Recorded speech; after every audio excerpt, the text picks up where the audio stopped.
गणपति बप्पा का इतिहास भाग 1।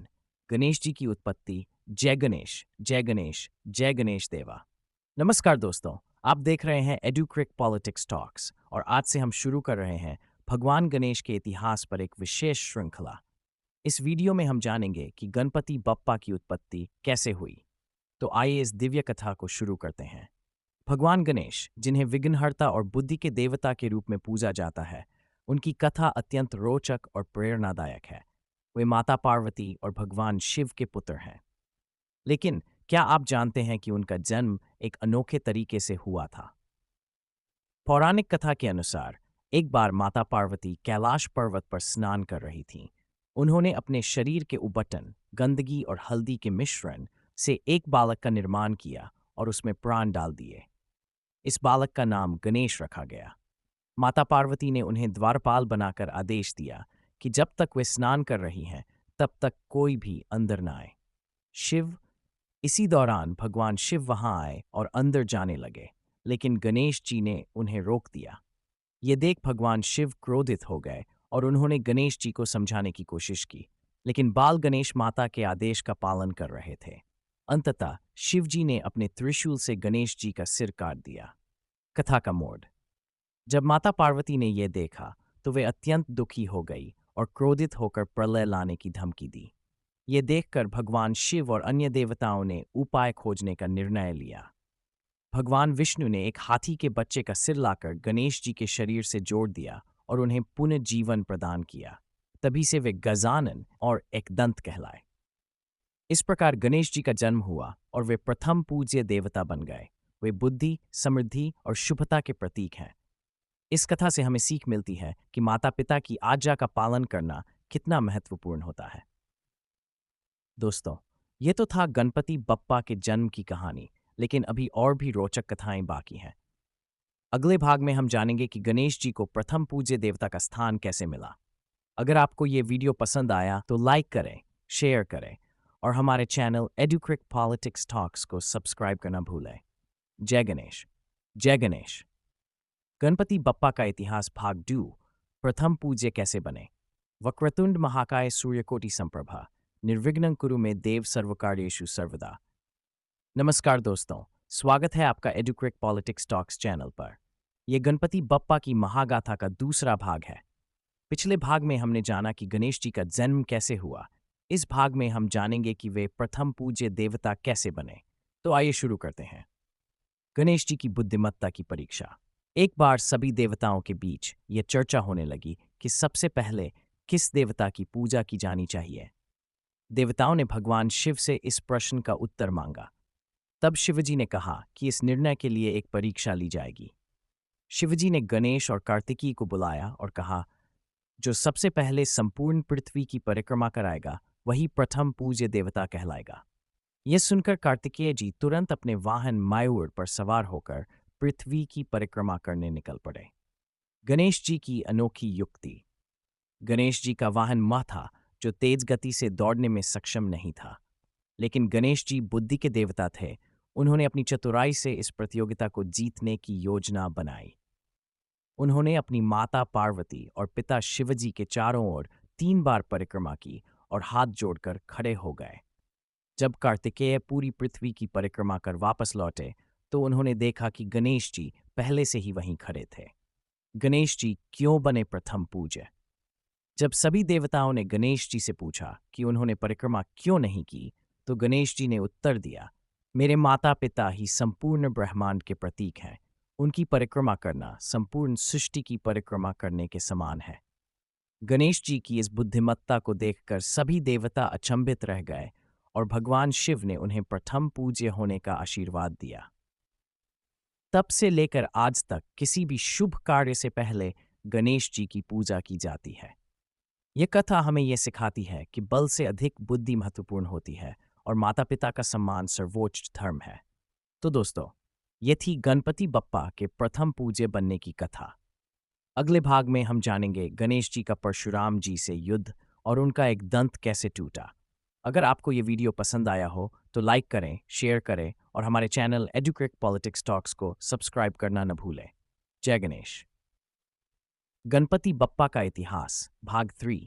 गणेश जी का परशुराम जी से युद्ध और एक दंत कैसे बने। जय गणेश, जय गणेश, जय गणेश देवा। नमस्कार दोस्तों, स्वागत है आपका एडुक्रिक पॉलिटिक्स टॉक्स चैनल पर।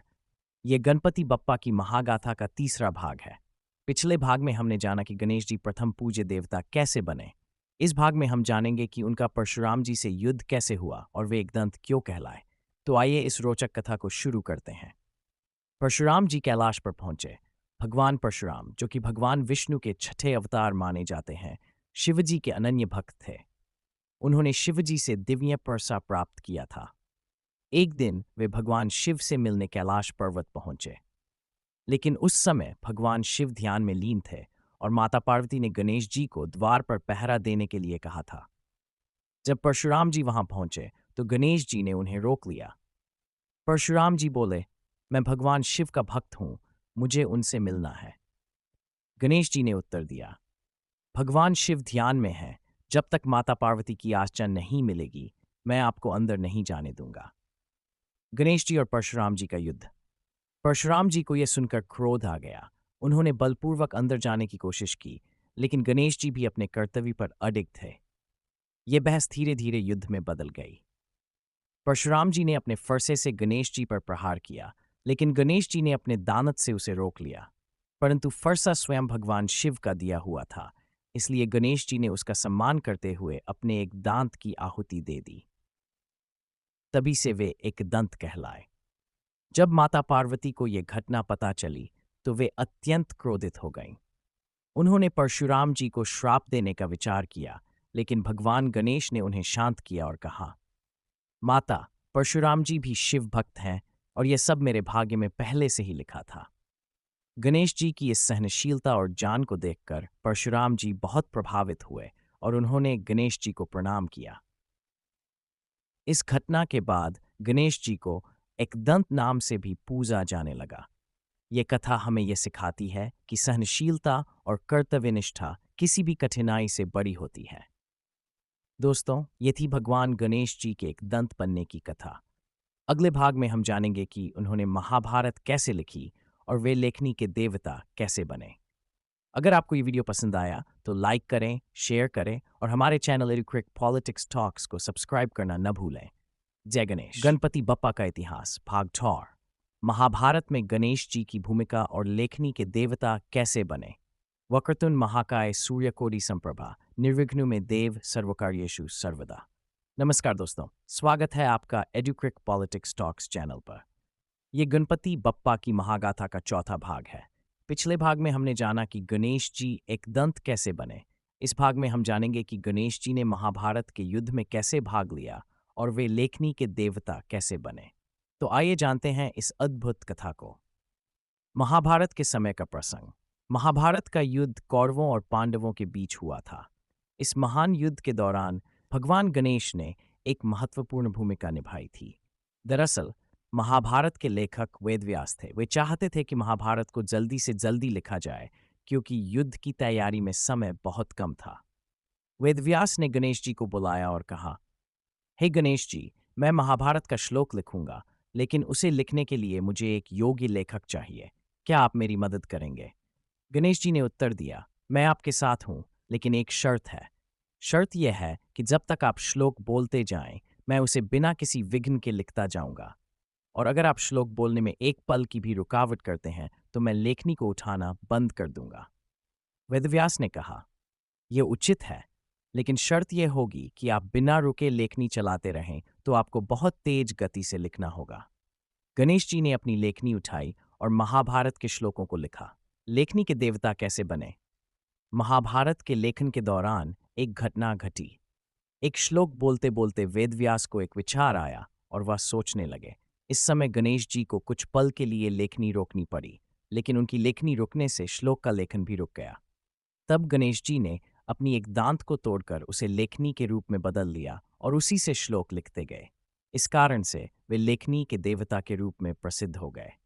गणेश जी की यह आस्था, धैर्य और विवेक उनकी दिव्यता को और भी उजागर करता है। महाभारत में गणेश जी का लेखनी से महाभारत का प्रत्येक श्लोक लिखा गया। उनकी मदद से वेदव्यास ने इस अद्भुत ग्रंथ को पूरी दुनिया के लिए सुरक्षित किया। महाभारत में वे न केवल लेखनी के देवता बने, बल्कि उन्होंने जीवन के कई महान पाठ भी सिखाए। ये घटना ये सिखाती है कि एक कार्य को पूरी ईमानदारी और मेहनत से करना चाहिए, चाहे वह छोटा हो या बड़ा। गणेश जी ने यह सिद्ध कर दिया कि अगर समर्पण और विवेक से काम किया जाए तो सफलता निश्चित रूप से मिलती है। दोस्तों, तो ये थी गणपति बप्पा की महाभारत में भूमिका और लेखनी के देवता बनने की कथा। अगले भाग में हम जानेंगे कि गणेश जी ने अपने भक्तों को विघ्नहर्ता कैसे साबित किया और कैसे वे हमारी पूजा में शामिल होते हैं। अगर आपको ये वीडियो पसंद आया हो तो लाइक करें, शेयर करें, हमारे चैनल एडुक्रिक पॉलिटिक्स टॉक्स को सब्सक्राइब करना ना भूलें। जय गणेश। गणपति बप्पा का इतिहास। विघ्नहर्ता कैसे बने और भक्तों के प्रिय देवता गजानन भूतगणादि सेवितन, कपित जम्बू फलचारु भक्षम, उर्मिला सुरासुर पूजितन, लंबोदरन विघ्नाशकन नमामि। नमस्कार दोस्त, स्वागत है आपका एडुक्रिक पॉलिटिक्स टॉक्स चैनल पर। यह गणपति बप्पा की महागाथा का अंतिम भाग है। पिछले 4 भागों में हमने जाना कि गणेश जी का जन्म, उनकी प्रथम पूज्यता, परशुराम जी से युद्ध और महाभारत में उनकी भूमिका कैसे हुई। अब इस भाग में हम जानेंगे कि गणेश जी विघ्नहर्ता कैसे बने और वे भक्तों के प्रिय देवता कैसे बने। तो चलिए इस आखिरी भाग की शुरुआत करते हैं।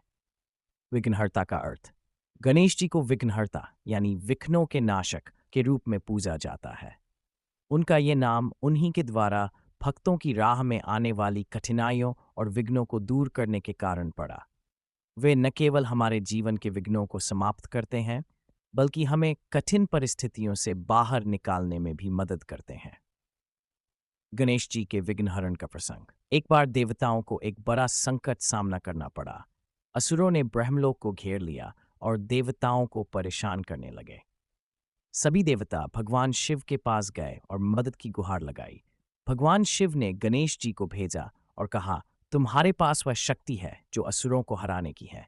गणेश जी ने अपनी शक्ति का प्रयोग किया और असुरों को हराकर देवताओं को राहत दी। इस प्रकार उन्होंने विघ्नों को दूर किया और विघ्नहर्ता के रूप में अपना स्थान मजबूत किया। गणेश जी का भक्तों के प्रिय देवता बनना। गणेश जी का सबसे अहम गुण उनकी सहानुभूति और समझदारी है। वे सच्चे भक्तों की हर दुख दर्द को समझते हैं और उनकी हर आवश्यकता को पूरा करते हैं। यही कारण है कि वे दुनिया भर में भक्तों के प्रिय देवता बन गए हैं। उनका आशीर्वाद प्राप्त करने के लिए भक्त अपनी परेशानियों और दुखों के साथ उनके पास जाते हैं और गणेश जी हमेशा उन्हें सुलझाने का मार्ग बताते हैं। उनका नाम लेते ही भक्तों के दिल में एक आशा का संचार होता है और उन्हें विश्वास होता है कि अब उनका हर काम सरल हो जाएगा। गणेश जी की पूजा विशेष रूप से गणेश चतुर्थी के दिन होती है। इस दिन भक्त अपने घरों में गणपति बप्पा की मूर्ति स्थापित करते हैं और पूरे श्रद्धा भाव से उनकी पूजा करते हैं। गणेश चतुर्थी का त्योहार समृद्धि, खुशी और एकता का प्रतीक है। यह हमें सिखाता है कि जीवन में आने वाली हर मुश्किल को अपनी मेहनत, विश्वास और ईश्वर की आशीर्वाद से हल किया जा सकता है। गणेश जी की कथा हमें यह सिखाती है कि जीवन में हर विघ्न के बाद एक राह होती है और गणपति बप्पा वह मार्ग दिखाते हैं। उनकी पूजा से हमें न केवल मानसिक शांति मिलती है, बल्कि हमारी हर कठिनाई भी हल होती है। भगवान गणेश हमें ये शिक्षा देते हैं कि कठिनाइयाँ और विघ्न जीवन का हिस्सा होते हुए भी हमें उनसे डरने की बजाय उनका सामना करना चाहिए। दोस्तों, ये थी गणपति बप्पा की महागाथा का 5वां और आखिरी भाग। हम आशा करते हैं कि इस कथा से आपको भगवान गणेश के बारे में और उनके महत्व के बारे में गहरी समझ मिली होगी। अगर आपको ये वीडियो पसंद आया हो तो कृपया लाइक करें, शेयर करें और हमारे चैनल एडुक्रिक पॉलिटिक्स टॉक्स को सब्सक्राइब करना न भूलें। गणपति बप्पा मोरया।